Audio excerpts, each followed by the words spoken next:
Hi friends, ಎಲ್ಲರೂ ಹೇಗಿದ್ದೀರಾ? ನಾನಿವತ್ತು ಒಂದು ಒಳ್ಳೆ ಮೋಟಿವೇಶನ್ ವಿಡಿಯೋ ಹೇಳೋದಕ್ಕೆ ಬಂದಿದ್ದೀನಿ. ಏನಂದರೆ ತುಂಬ ಮಳೆ ಬರ್ತಾ ಇದೆ ಹೊರಗಡೆ. ಮಳೆಗಾಲದ ಥರನೇ ಅನುಭವ ಆಗಿಬಿಟ್ಟಿದೆ. ಈ ಸಲ ಮೇಯಿಂದನೇ ತುಂಬ ಮಳೆ ಸ್ಟಾರ್ಟ್ ಆಗಿದೆ. ಹೀಗಿರುವಾಗ ಮನೇಲಿ ಟೈಲರಿಂಗ್ ಮಾಡುವವರಿಗೆ ಎನರ್ಜಿ ಅಂದು ತುಂಬಾ ಲೋ ಇರುತ್ತೆ. ಯಾಕಂದರೆ ಕೆಲವರಿಗೆ ಅನಿವಾರ್ಯ ಅಂದರೆ ಕಮಿಟ್ಮೆಂಟ್ ತುಂಬ ಇರುತ್ತೆ, ಸ್ಟಿಚ್ ಮಾಡಲೇಬೇಕಾಗಿರುತ್ತೆ. ಆದರೂ ಸಹಿತ ಈ ಥರ ಹೊರಗಡೆ ಮಳೆ ಬರುವಾಗ ಸ್ಟಿಚ್ ಮಾಡೋದಕ್ಕೆ ಮನಸ್ಸೇ ಬರಲ್ಲ.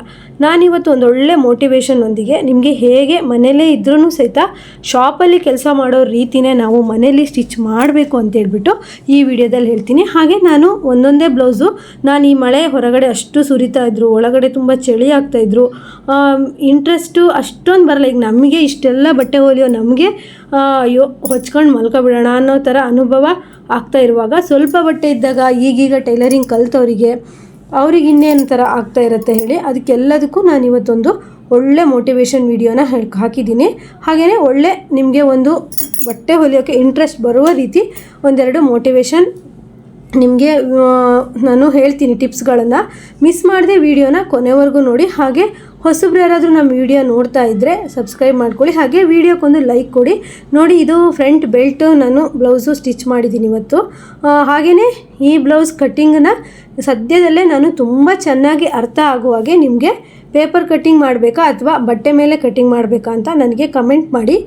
ಈ ರೀತಿ ಫ್ರಂಟ್ ಬೆಲ್ಟ್ ಬ್ಲೌಸ್ ಯಾವ ರೀತಿ ಕಟ್ ಮಾಡೋದು, ಅದರಲ್ಲೂ ಪ್ರಿನ್ಸ್ ಕಟ್ ಬ್ಲೌಸನ್ನು ಯಾವ ರೀತಿ ಕಟ್ ಮಾಡೋದು ಅಂತೇಳ್ಬಿಟ್ಟು ವಿಡಿಯೋ ನಿಮಗೆ ನಾನು ಲೈನಿಂಗ್ ಮೇಲೆ ತೋರಿಸ್ಬೇಕಾ ಅಥವಾ ಡ್ರಾಯಿಂಗ್ ಶೀಟ್ ತಂದುಬಿಟ್ಟು ಅದರಲ್ಲಿ ತೋರಿಸ್ಬೇಕಾ ಅಂತ ನನಗೆ ಕಮೆಂಟ್ ಮಾಡಿ. ಯಾರೂ ಹೇಳ್ಕೊಟ್ಟಿರಬಾರ್ದು, ಅಷ್ಟು ನೀಟಾಗಿ, ಅಷ್ಟು ಕ್ಲೀನಾಗಿ, ಅಷ್ಟು ನಿಧಾನವಾಗಿ ಹೇಳ್ಕೊಡ್ಬೇಕು ಅಂತೇಳ್ಬಿಟ್ಟು ನಾನು ಸ್ವಲ್ಪ ಟ್ರೈನಿಂಗ್ ಮಾಡ್ತಾಯಿದ್ದೀನಿ. ನಾನು ಒಂದು ಸಲ ವಿಡಿಯೋ ಮಾಡಿದ್ದು ನಿಮಗೆ ಪರ್ಫೆಕ್ಟಾಗಿ ಅರ್ಥ ಆಗಬೇಕು, ಅದಕ್ಕೋಸ್ಕರ ನಾನು ಸ್ವಲ್ಪ ಡಿಲೇ ಮಾಡ್ತಾಯಿದ್ದೀನಿ. ಇನ್ನೂ ಸಹ ನಾನು ಫ್ರಂಟ್ ಬೆಲ್ಟಿನ ಬ್ಲೌಸನ್ನ ಸ್ಟಿಚಿಂಗು ಕಟ್ಟಿಂಗು ತೋರಿಸಿದ್ದೀನಿ, ಆದರೆ ತುಂಬ ಚೆನ್ನಾಗಿ ಸರಳವಾಗಿ ಎಲ್ರಿಗೂ ಅರ್ಥ ಆಗೋ ರೀತಿ ಹೇಳ್ಕೊಡೋದನ್ನು ನಾನು ಸ್ವಲ್ಪ ಪ್ರಾಕ್ಟೀಸ್ ಮಾಡ್ತಾಯಿದ್ದೀನಿ. ಯಾಕಂದರೆ ನಮಗೇನೋ ಟೈಲರ್ಸು ಅರ್ಥ ಆಗಿಬಿಡತ್ತೆ, ಆದರೆ ಈಗ ಬಿಗಿನರ್ಸ್ ಕಲ್ತವರಿಗೆ ಅದು ತಕ್ಷಣವೇ ಅರ್ಥ ಆಗಲ್ಲ. ನಂಗೆ ಮೊನ್ನೆ ಒಬ್ಬರು ಕಾಲ್ ಮಾಡಿದರು. ಅವ್ರು ಹೇಳಿದ್ರು, ಮೇಡಮ್ ಫ್ರಂಟ್ ಬೆಲ್ಟ್ ಬ್ಲೌಸು ನೀವು ಸ್ಟಿಚಿಂಗು ಕಟ್ಟಿಂಗು ವಿಡಿಯೋ ಹಾಕಿದ್ದೀರಾ, ಆದರೆ ನಂಗೆ ಸ್ವಲ್ಪ ಅರ್ಥ ಅಷ್ಟೊಂದು ಆಗ್ತಾ ಇಲ್ಲ, ಸ್ವಲ್ಪ ನಿಧಾನವಾಗಿ ಹಾಕಿ ಅಂತ ಹೇಳಿದರು. ಹಾಗಾಗಿ ನಾನು ಫ್ರಂಟ್ ಬೆಲ್ಟ್ ಬ್ಲೌಸನ್ನ ಮತ್ತು ಮಧುಬಾಲ ಬ್ಲೌಸನ್ನ ನೀಟಾಗಿ ನಿಧಾನವಾಗಿ ಕಟ್ಟಿಂಗನ್ನು ಹಾಕ್ತೀನಿ. ಯಾಕಂದರೆ ನಾವು ಹೇಳ್ಕೊಡೋದು ತುಂಬ ಜನಕ್ಕೆ ಅರ್ಥ ಆಗುತ್ತೆ ಅಂತ ನಂಗೆ ಕಮೆಂಟ್ ಮಾಡ್ತಾ ಇರ್ತಾರೆ. ಹಾಗಾಗಿ ನಾನು ನಿಧಾನವಾಗಿ ಹೇಳ್ಕೊಡ್ತೀನಿ. ಹಾಗೆಯೇ ಈ ರೀತಿ ಮಳೆ ತುಂಬ ಬರ್ತಾ ಇದೆ, ನಮಗೆ ಬಟ್ಟೆ ಹೊಲಿಲೇಬೇಕು, ಹೊಲಿದಿದ್ದರೆ ನಮಗೆ ಅಷ್ಟು ಪರಿಸ್ಥಿತಿ ಚೆನ್ನಾಗಿಲ್ಲ, ಬಟ್ಟೆ ಸ್ಟಿಚ್ ಮಾಡಲೇಬೇಕು. ಆದರೆ ಮನೇಲಿ ಸ್ಟಿಚ್ ಮಾಡೋದು, ಎಲ್ಲರೂ ಡ್ಯೂಟಿಗೆ ಹೋಗ್ತಾರೆ, ಶಾಲೆಗೆ ಹೋಗ್ತಾರೆ ಮಕ್ಕಳು, ಹೊರಗಡೆ ಮಳೆ ಜೋರಾಗಿ ಬರ್ತಾ ಇರುತ್ತೆ, ಹೊಲಿಯೋದಕ್ಕಷ್ಟು ಇಂಟ್ರೆಸ್ಟ್ ಇಲ್ಲ ಅಂತಂದರೆ ನೀವು ನಾನು ಒಂದು ಟಿಪ್ಸ್ ಹೇಳ್ತೀನಿ, ಅದರ ಹಾಗೆಯೇ ಫಾಲೋ ಮಾಡಿ. ಹಾಗೆ ಫ್ರೆಂಡ್ಸ್, ತುಂಬ ಜನಕ್ಕೆ ಸ್ಟಿಚಿಂಗ್ ಮಾಡಲೇಬೇಕಾದ ಅನಿವಾರ್ಯತೆ ಇರುತ್ತೆ. ಹೇಗಂದರೆ ಸಾಲಗಳು ಮಾಡ್ಕೊಂಡಿರ್ತಾರೆ, ಮಕ್ಕಳನ್ನು ಓದಿಸ್ತಾ ಇರ್ತಾರೆ, ಹಾಗೆ ಮನೆ ಕಟ್ಟಿ ಸಾಲ ಮಾಡಿರ್ತಾರೆ. ಈ ರೀತಿಯೆಲ್ಲ ತುಂಬ ಕಮಿಟ್ಮೆಂಟ್ ಇರುತ್ತೆ. ದಿನ ಬೆಳಗಾದರೆ ಮಳೆ ಬರಲಿ, ಹೊಳೆ ಬರಲಿ, ಸುನಾಮಿನೇ ಬರಲಿ, ಬಟ್ಟೆನ ನಾವು ಸ್ಟಿಚ್ ಮಾಡಲೇಬೇಕಾಗಿರುತ್ತೆ. ಆ ಥರದೊಂದು ಸಂದರ್ಭದಲ್ಲಿ ನಾನೂ ಇದ್ದೀನಿ. ನನಗೂ ಸಹಿತ 2 ಮಕ್ಕಳನ್ನು ಓದಿಸ್ಬಿಟ್ಟು ತುಂಬಾ ಕಮಿಟ್ಮೆಂಟ್ಗಳು ಜಾಸ್ತಿ ಆಗಿದೆ.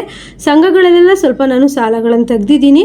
ಅದರಿಂದ ಪ್ರತಿದಿನ ನಾನು ಜವಾಬ್ದಾರಿಯಿಂದ ಕೆಲಸ ಮಾಡಲೇಬೇಕು. ಅಂದರೆ ಶಾಪಲ್ಲಿ ಹೋಗಿ ಯಾವ ರೀತಿ ಕೆಲಸ ಮಾಡ್ತೀನೋ ಅದೇ ರೀತಿಯೇ ಮನೇಲಿ ಶಾಪಲ್ಲಿ ಹೋಗಿ ಕೆಲಸ ಮಾಡೋ ರೀತಿಯೇ ನಾನು ಮನೇಲಿ ಆ ಟೈಮಿಗೆ ಕರೆಕ್ಟಾಗಿ ಸ್ಟಿಚ್ ಮಾಡಬೇಕು. ನಾನೆಲ್ಲ ಏನೆಲ್ಲ ಟಿಪ್ಸನ್ನು ಫಾಲೋ ಮಾಡ್ತೀನಿ ಅಂತೇಳ್ಬಿಟ್ಟು ಈ ವಿಡಿಯೋದಲ್ಲಿ ಹೇಳ್ತೀನಿ. ನೋಡಿ, ಮಳೆಗಾಲ ಆದರೂ ಸಹಿತ ನಿಮ್ಮ ಎನರ್ಜಿ ಸ್ವಲ್ಪನೂ ಲೋ ಆಗದೇನೆ ಯಾವ ರೀತಿ ನೀವು ಕೆಲಸ ಮಾಡಬೇಕು ಅಂತೇಳ್ಬಿಟ್ಟು ಈ ವಿಡಿಯೋದಲ್ಲಿ ಹೇಳ್ತೀನಿ. ಏನೆಲ್ಲ ಟಿಪ್ಸನ್ನು ಫಾಲೋ ಮಾಡಿ ಅಂತಲೂ ಸಹಿತ ಹೇಳ್ತೀನಿ.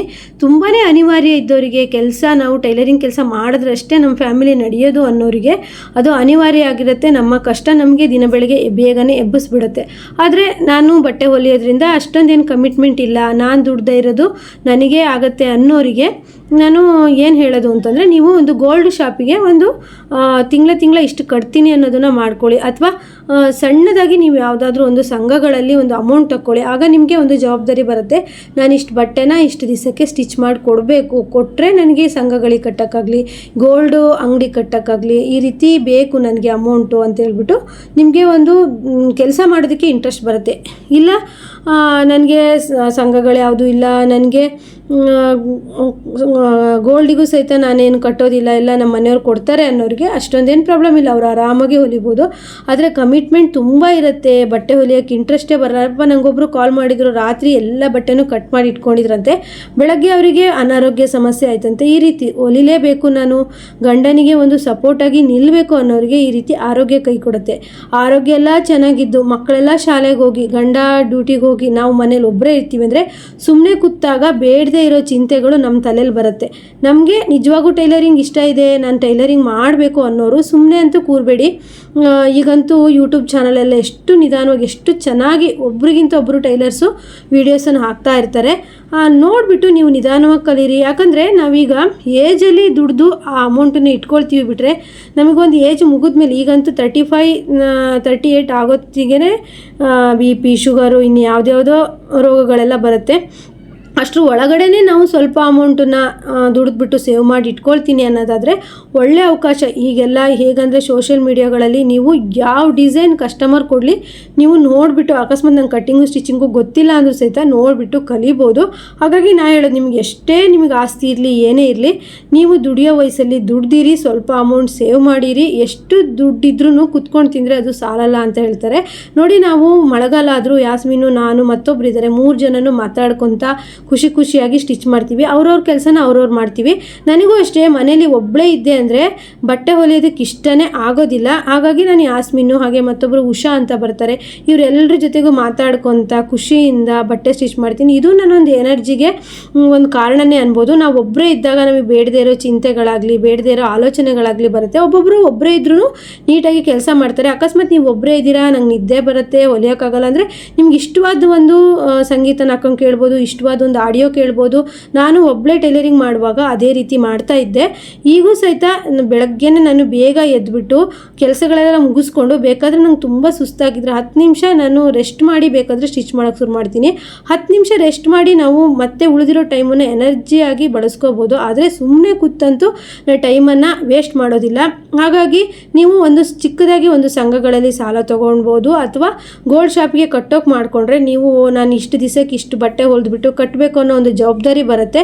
ಹಾಗಾಗಿ ಯಾರೂ ಸಹಿತ ಟೈಮನ್ನು ವೇಸ್ಟ್ ಮಾಡ್ದೇನೆ ಕೆಲಸ ಮಾಡಿ, ಮಳೆಗಾಲ ಆಗಲಿ ಬೇಸಿಗೆಗಾಲ ಆಗಲಿ ಇಂಟ್ರೆಸ್ಟಿಂದ ಕೆಲಸ ಮಾಡಿ. ನೀವು ಈ ಮಳೆಗಾಲದಲ್ಲಿ ನೀಟಾಗಿ ಕಸ್ಟಮರ್ಗೆ ಬಟ್ಟೆನ ಹೊಲಿದು ಕೊಟ್ರಿ ಅಂದರೆ ನಿಮಗೆ ಸೀಸನ್ ಟೈಮಲ್ಲಿ ಎಲ್ಲೂ ಹೋಗಲ್ಲ, ಕಸ್ಟಮರು ನಿಮ್ಮ ಕಡೆನೇ ಬರ್ತಾರೆ. ಹಾಗಾಗಿ ಈ ಮಳೆಗಾಲದಲ್ಲಿ ನೀವು ಹೊಸ ಪ್ಯಾಟ್ರನ್ ಬ್ಲೌಸನ್ನು ಯೂಟ್ಯೂಬ್ ನೋಡೇ ಕಲಿಬೋದು. ಯಾಕಂದರೆ ಬೇಸಿಕ್ ಎಲ್ಲ ನಮಗೆ ಗೊತ್ತಿದೆ, ನಾವು ಇನ್ನು ಏನು ಮಾಡೋದು ಅಂತ ಇದ್ದರೆ ನೀವು ಈ ಟೈಮಲ್ಲಿ ಬಟ್ಟೆ ಬರ್ತಾ ಇಲ್ಲ, ಈಗ ಮಳೆಗಾಲ ಬಂತು ಜೂನ್ ಜುಲೈ ಅಂತ ಅನ್ನುವಾಗ ಹೊಸ ಪ್ಯಾಟ್ರನ್ ನೋಡಿಕೊಂಡು ಸ್ಟಿಚ್ ಮಾಡಿ ಕಲಿಬೋದು. ಈ ರೀತಿ ಎಲ್ಲ ಮಾಡೋದ್ರಿಂದ ನಮ್ಮ ಕೆಲಸದಲ್ಲಿ ಇಂಪ್ರೂವ್ಮೆಂಟ್ ಆಗುತ್ತೆ. ಹಾಗೂ ನಾವು ಸೀಸನ್ ಸ್ಟಾರ್ಟ್ ಆದಾಗ ಕಸ್ಟಮರು ವೆರೈಟಿ ಬ್ಲೌಸನ್ನು ಹೊಲ್ಕೊಡಿ ಅಂತ ಹೇಳಿದಾಗ ನಾವು ತಕ್ಷಣವೇ ಇಸ್ಕೊಂಡು ಹೊಲ್ಕೊಡ್ಬೋದು. ನಾವು ಈಗ ಏನಾದರೂ ಟೈಮ್ ಇದೆ, ನಮಗೆ ಬಟ್ಟೆ ಜಾಸ್ತಿ ಬರ್ತಾ ಇಲ್ಲ ಅನ್ಸೀಸನ್ನು ಅನಿಸಿದ್ರೆ ಹೊಸ ಪ್ಯಾಟ್ರನ್ನ ಸ್ಟಿಚ್ ಮಾಡೋದು ಕಲೀರಿ. ಆಗ ನಿಮಗೆ ಸೀಸನ್ ಬಂದಾಗ, ಇನ್ನೂ 1 ತಿಂಗಳು ಅನ್ನೊತ್ತಿಗೆ ಸೀಸನ್ ಬರುತ್ತೆ, ಆಗ ನೀವು ಹೆಚ್ಚಾಗಿ ಸ್ಟಿಚ್ ಮಾಡಿ ಕೊಟ್ಟು ಹೆಚ್ಚೆಚ್ಚು ಅಮೌಂಟನ್ನು ತಗೋಬೋದು. ಇದೆಲ್ಲ ನಿಮಗೆ ಯೂಸ್ ಆಗುತ್ತೆ ಅಂತ ಅಂದ್ಕೊಂಡಿದ್ದೀನಿ. ಈ ರೀತಿ ನೀವು ನಿಮ್ಮ ಟೈಲರಿಂಗ್ ಇಂಪ್ರೂವ್ಮೆಂಟ್ ಮಾಡ್ಕೊಬೇಕು, ಮಳೆಗಾಲದಲ್ಲೂ ನಾನು ಎನರ್ಜಿಯಿಂದ ಇರಬೇಕು ಅಂದರೆ ಈ ಟಿಪ್ಸನ್ನು ಫಾಲೋ ಮಾಡಿ ಅಂತ ಹೇಳ್ತಾ ನೆಕ್ಸ್ಟ್ ವಿಡಿಯೋದಲ್ಲಿ ಮತ್ತೆ ಸಿಗೋಣ. ಎಲ್ರಿಗೂ ಬಾಯ್.